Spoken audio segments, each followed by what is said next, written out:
So, allow me to continue where I tried to leave things. Some samples I could not collect, just now I got the samples.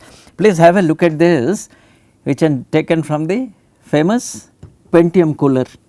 So, typically what you see outside is this, including that Intel's name, probably it is from an OEM, because I do not think Intel will be wasting their energy in making these things.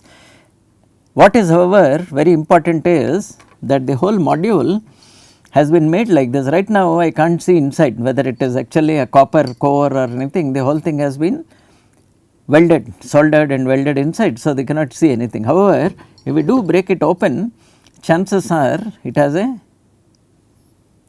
high conductivity copper core inside. The advantage of it is to make this heat sink effective, that is there is the thing about fin effectiveness of the heat sink. Two things have been done here. One of them you will notice is that by conductivity, this conductivity from anywhere here to this should be maximum, otherwise chances are there will be already a drop. Hence, the highest possible what do you call special type of copper alloy has been used here. I am not very clear as to why this small step has been given. It may be part of some way of equalizing the what do you call the heat to this thing. In some of them the core is made up to here and afterwards a small bore is drilled here. I have not been able to figure out, maybe you should contact those people. And another very interesting thing is, you see these fins have a very peculiar, first of all they are radial. If you are to make it radial, chances are you still have some issues about this has to be thick at the base, and as it comes out it should become thinner like that, but it will beat the whole thing because you will end up with a what you call a sun type of this thing, where while the base is here and there will be too much gap here which we cannot do anything about. So, what they have done is, as a wire media it starts thin, narrow, and it goes a little thicker and then it splits again, so that at the periphery we still have, at the periphery we still have lots of fins which approximately correspond to the fan that has to sit on top of it. So, we have this fan which sits on top of it, and you see here that center area where the air does not go, this fan directly covers all these areas, and the moment this fan starts turning, two or three you will notice is one part of it is probably axial, but then while it exits, exit is, while this is axial, exit is radial like this, and when the fan rotates there is a always one what you call flow is not straight, and to make more contact area between the sides of the fin and this, it has also been given a small forward curve about it. This is only my interpretation, maybe somewhere in the open you probably will have the data in it. I just wanted to point out that these tricks are whatever it is, somebody has to come out with the concept, and later on you can work out with the CFD or your simulation and all that, and work back. Unless the quantities are large, the OEMs also will not be able to help you about it. This is regarding the heat sinks which I wanted to show you earlier, and I managed to get it. Now, second thing is, let me get back. If you see the morning, I left you here because my module did not run well. Have a look at it again. This is part of the bioassay assembly. So, we have some special cups, and from various reasons we do not want them to be shaken up or stirred. If you stir it, we have a small problem. So, there is a what you call, there is a ferrous material, there is a magnet there, slowly it rises in. Now, it will index into a position where it is gently lowered onto the microbalance which is attached here. What I would like to bring to your notice is that when we made this item, we also wanted to have a provision by which we can cool it or heat it as we like. So, in another dummy slot at the back, we can have a small well which will it can be heated or cooled, and then we can rotate it. The whole carousel can be probably kept in an incubator, brought out, and we can what you call attach those things here. So, you will see that now why it has been made is maximum amount of care is being taken such that you do not stir it, and the bottom of it is open. There could be the medium liquid inside which may spill on this, and similarly when you want to place it on one of those positions, the device should remember where it has taken it from and come back again to the same position. And when we make a drive for the stepper motor what you call system and all inside, the whole base is available for us. You see, I have a base here, I have a base here. Directly things can be mounted here, and next point is that heat should not disturb any of our measurements, and you see very gently it is being placed there to prevent any what you call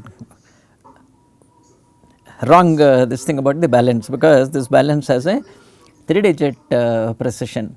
So, we want to see whether the rate of growth of the germinating seeds are under our control at a given temperature and what you call ambient conditions, because most seeds they see a rate of temperature rise also which is critical.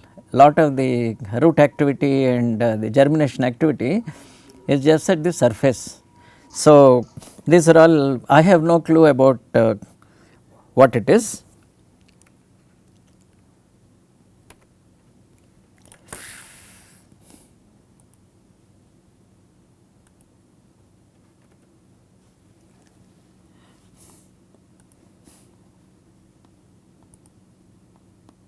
Now, we come to one more demonstration, this time by the manufacturer.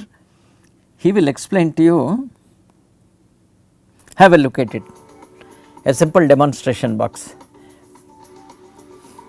Hi everyone, my name is Dan Rice. I am a lead engineer in the Strategic Product Development Group here at Advanced Cooling Technologies. And today we're going to talk about heat pipes and their thermal conductivity values. So we have a demonstration to show you. Here we have a copper water heat pipe, and here we have a solid copper rod. And we're going to be inserting them into our demo box, which has a hot well and a cold well.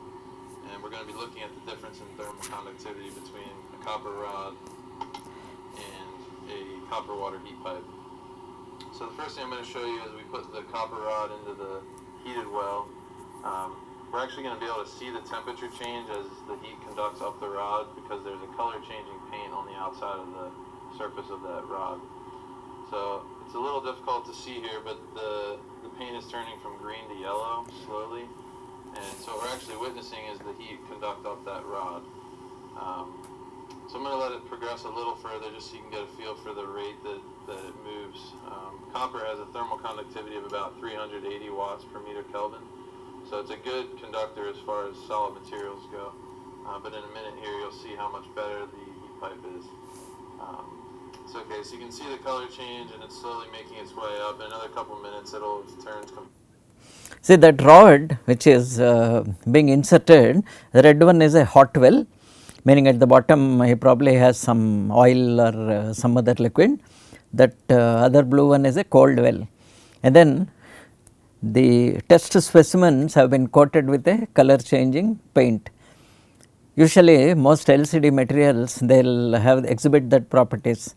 So, depending on the length of it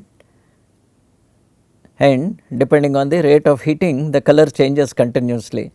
I try to point out the same thing to you, saying in your old physics class there used to be a container, and then there used to be 2 or 3 of them, 2 high conductivity, one is a low conductivity, another is an insulator. The whole thing is coated in wax, and then you have small sliders, you put hot water inside. The highly conductive rod, it takes heat to the bottom quickly. So, there is a small slider with where the wax melts and comes down. Medium conductivity, it just starts and leaves, and the non-conductor does not allow the wax to melt at all. Now, in the modern this thing now, if you see here, instead we now have a color changing paint. So, what he has done is he has put this one solid rod directly in the hot well. Next he is going to put the heat pipe into the other well. So, you watch here. Completely yellow. But now I'm going to put the copper water heat pipe in, and you'll see that the color changes almost instantaneously. So it's already. You have seen the whole color has quickly changed compared to this. I will try to play it back a little and we will see how it starts here. Watch.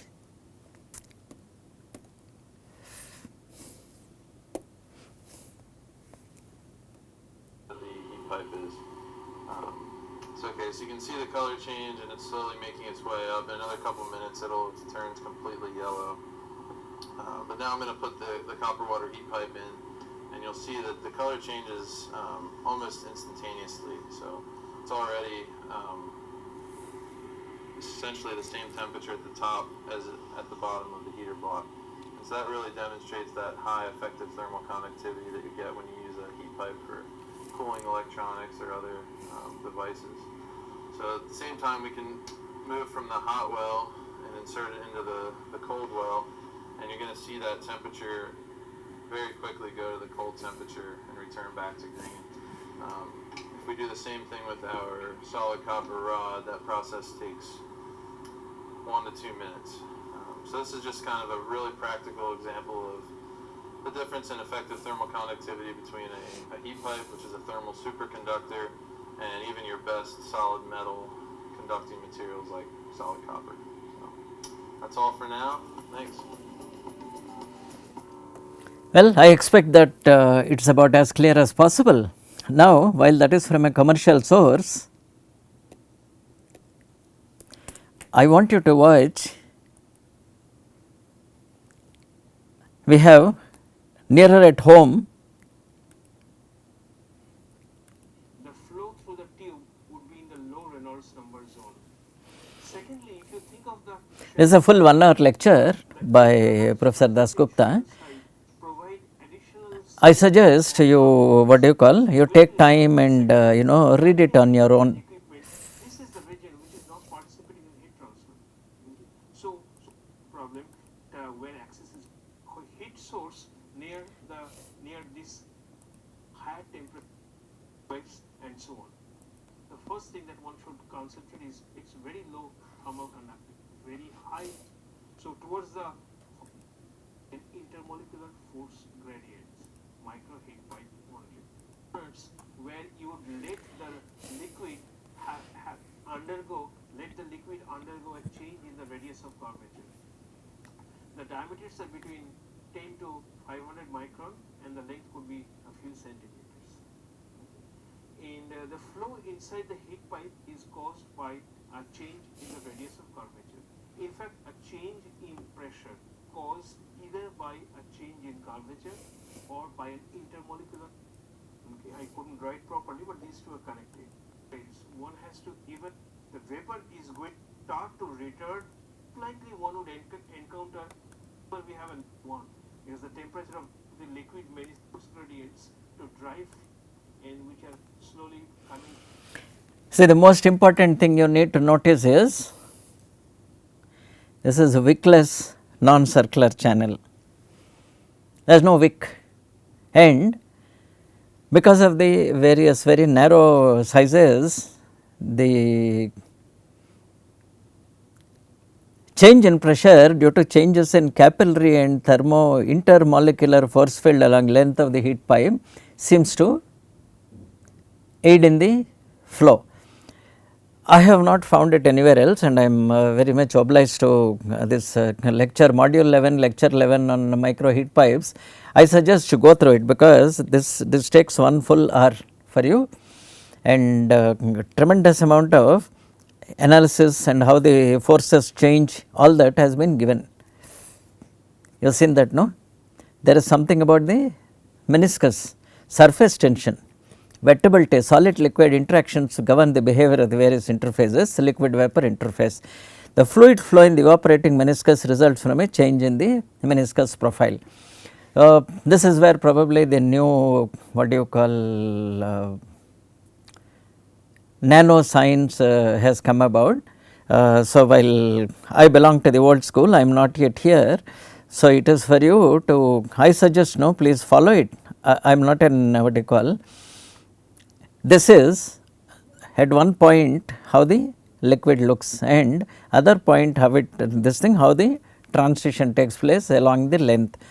So, that has been given here. I suggest you follow this, and I am sure tremendous amount of analysis has been done saying liquid pressure as a function of the radius of curvature from Young-Laplace equation and all these things have been derived. To be honest, I have not used it, and as such no, I cannot what I call comment on it, but I suggest you need to check on this for triangular and for rectangular. They have done tremendous of an analysis in this, and then there is a follow up lecture also on this. Okay. There is a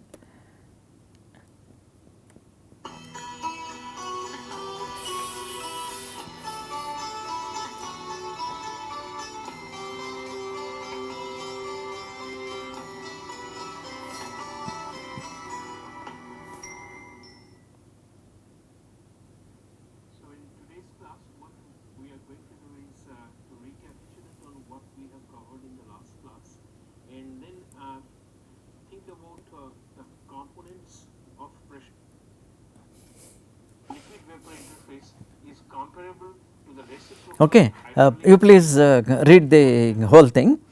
A small part of it is repeated because for people to understand, and then this thing no, saying surface roughness may play a dominant role and all that, and in the conclusions it is a matter of time that these will eventually be available wherever we want those things. I just wanted to point this out and then take leave at this point, and then we will try to get back to more practical this thing, especially what a vapor chamber is. So, in the next meeting I will come back and talk a little more about, there are small vapor chambers which do not have a wick, it is a little like boiling water in a closed container. So, at the bottom the what I call the phase change mechanism will allow boiling, and then directly on top it gets cold,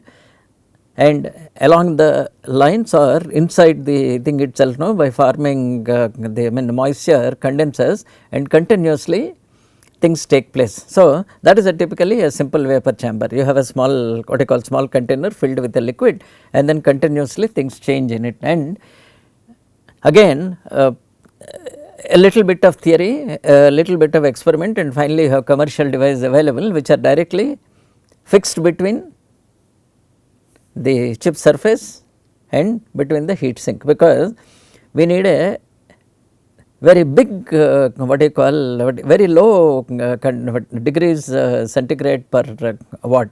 The thermal resistance has to be low, and there you cannot afford to have huge volumes like this. It is expensive, it is what you call heavy and of doubtful this thing cost effectiveness, but in a case like this we have no choice, it is a must. So, thank you. I will stop here. I did not want to play the full video.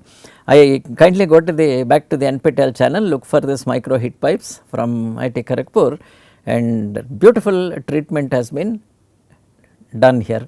And coming back, if you still are interested, that stuff about the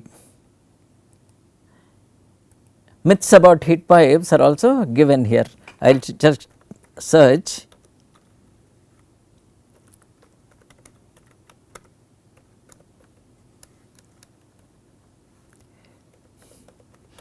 the same company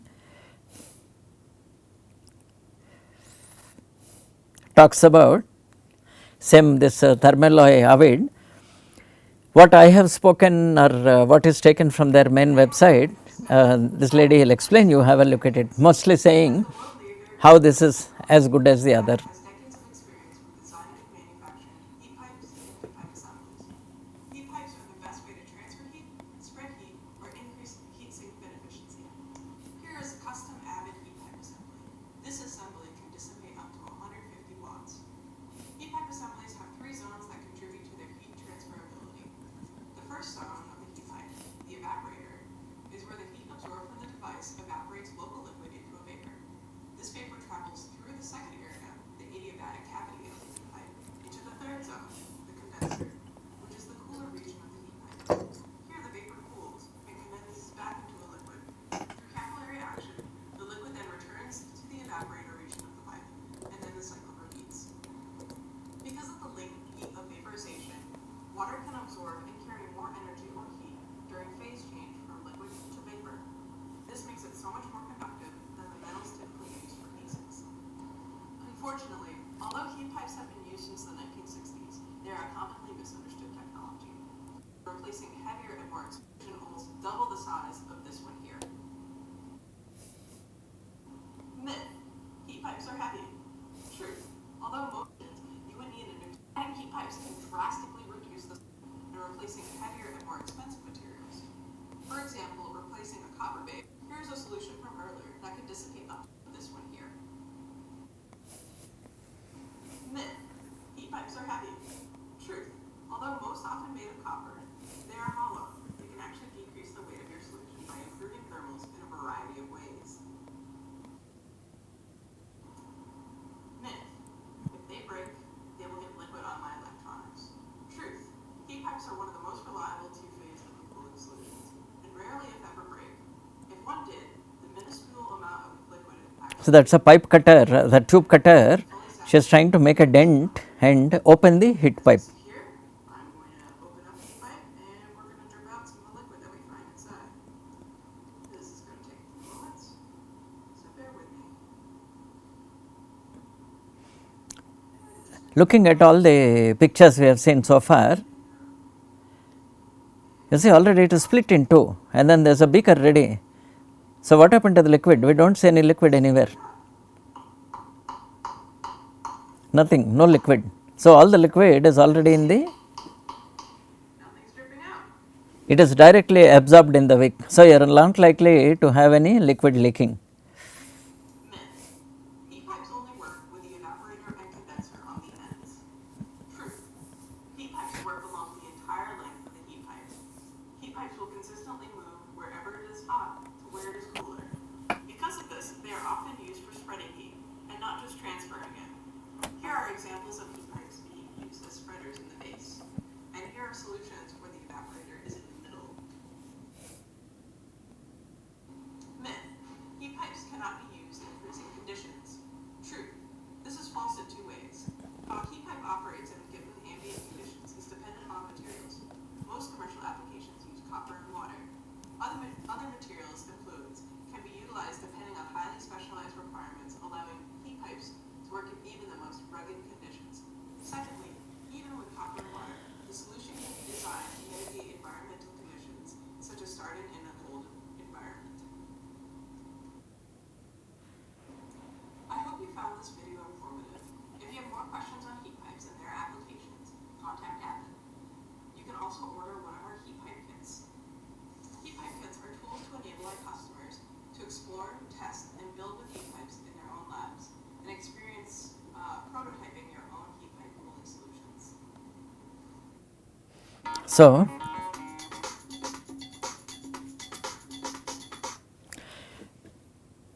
search for yourself. Long ago we could go to a library and then look up various things. Right now technology now permits us to search for it directly online. The only what you call caution here is something like the perpetuum mobile, something like the what you call get power by this and all that, they are all fake and fraudulent thing. They are all made maybe like a gag But the reality is, if you actually go to serious lecturers anywhere in the world, including some manufacturers, they give you a lot of information directly. Now, the second point is it worth for you to trying out? Let us say you are a curious person. Yes, there again one more time there are ways of making a heat pipe and so on, and if you go back again to the YouTube channel, you will probably find how to attempt to make your own heat pipe. Same thing it is with Peltier. Peltier modules are available, you can in fact order them online and then try to build your own systems as you like. So, I will take leave of you now at this point. So, thank you.